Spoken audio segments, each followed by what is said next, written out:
Hey, good people. So let me help you understand why Trust and Obey is such um, a big song for me. Because when I started this solo career and started doing radio, and we started the church and my kids were growing, everything felt out of my control.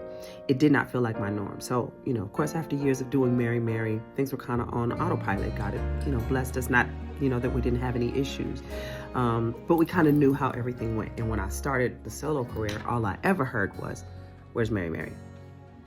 All I ever heard was, "I don't know if you should do that. That song's not right." Then I would lose team members because they weren't really on board. Then I'd have to give new team members.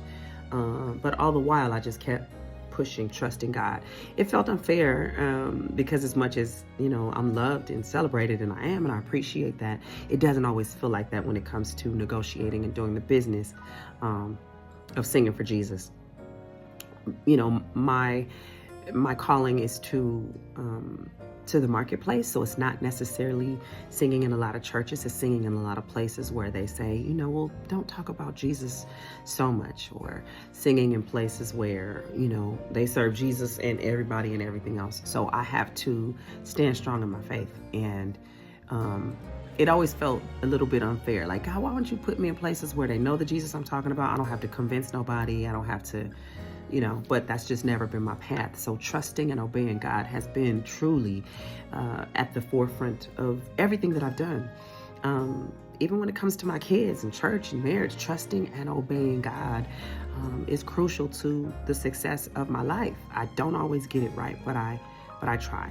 And so when I heard this song written by our dear friend Gramico Collins and another young lady who wrote the song with him, I knew that I needed to do this song. And so after going through the whole year and all the things that happened, I wanted to record this video to let you know that I too have to trust and obey God. There is nobody that gets to a point and we're like, oh, it's all easy. The enemy is forever fighting you. There will always be an issue, a push and a pull, because you're human, you're in this flesh. And so when you make that decision, when you make that choice to trust God, the enemy gonna come back with another tactic, but that one thing that he tried, he not gonna win with that one, because you already made the decision to trust and obey God. So this song is my anthem for me, and I hope that it becomes not just a song, but a tool, a usable tool that will allow you to confess out loud that you are choosing to trust and obey God. All right, love you and I mean it.